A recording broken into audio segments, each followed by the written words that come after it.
মানুষ বলে বেশি বুঝলে যা হয়। পাকিস্তান সালমান আলেগা হয়তো ভেবেছিলেন বাংলাদেশ ক্রিকেট টিম এখনও সেই আগের মতো দাওয়াত খেতে গেছে। ম্যাচের আগে চড়া গলায় বলে দিলেন, বাংলাদেশ যদি আমাদের 260 রানের টার্গেট দেয় আর হাতে 70 ওভার বাকি থাকে, আমরা হাসতে হাসতে চেস করে ফেলবো। আহা, কি আত্মবিশ্বাস, কি তেজ! কথা শুনে মনে হচ্ছিল পিস নয়, যেন লাহোরের গলি ক্রিকেটের ছোট বাচ্চাদের সাথে খেলছেন। সালমান সাহেব হয়তো ভেবেছিলেন শান্ত লিটনরা ওনার কথা শুনে ভয়ে কাঁপবে, কিন্তু ভাই, চ্যালেঞ্জটা যে বাংলাদেশ সিরিয়াসলি নিয়ে নেবে, এটা কি আপনার মাথায় ছিল না? সালমান আগা বলেছিলেন 260 রানের কথা। বাংলাদেশ টিম ভাবলো, আরে পাকিস্তানে মেহমান আসছে, একটু খাতির যত্ন না করলে হয়। তাই বাংলাদেশ দিল 268 রান টার্গেট। ঠিক 70 ওভারই বাকি ছিল। এখন হিসাবটা দেখেন, টার্গেট ছিল 260, বাংলাদেশ দিয়েছে 268, মাত্র 8 রানের তফাৎ। এই 8 রান কি সালমান সাহেবের কাছে মাউন্ট এভারেস্ট হয়ে গেল? পাকিস্তান যখন ব্যাটিংয়ে নামলো, তখন তাদের অবস্থা দেখে মনে হচ্ছিল তারা কোনো ক্রিকেট ম্যাচ নয়, বরং কে কার আগে ড্রেসিং রুমে ফিরবে সেই প্রতিযোগিতায় নেমেছে।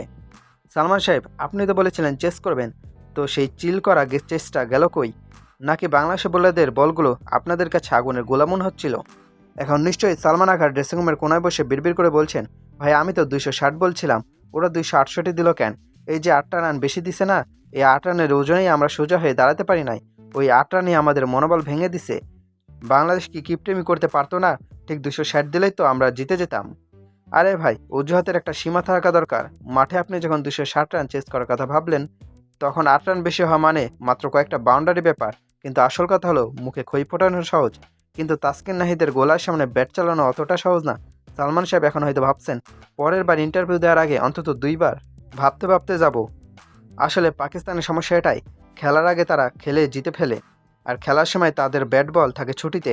সালমান আগাকে এখন সবাই একটা পরামর্শই দিচ্ছে, ভাই পরবর্তী ম্যাচে প্রেডিকশন দেওয়ার আগে অন্তত ক্যালকুলেটর সাথে রাখেন, কারণ বাংলাদেশ এখন আর ছোট ছোট টার্গেট নিয়ে খেলে না। তারা এখন চ্যালেঞ্জ নিতে জানে এবং সেই চ্যালেঞ্জ ফেরত দিতেও জানে।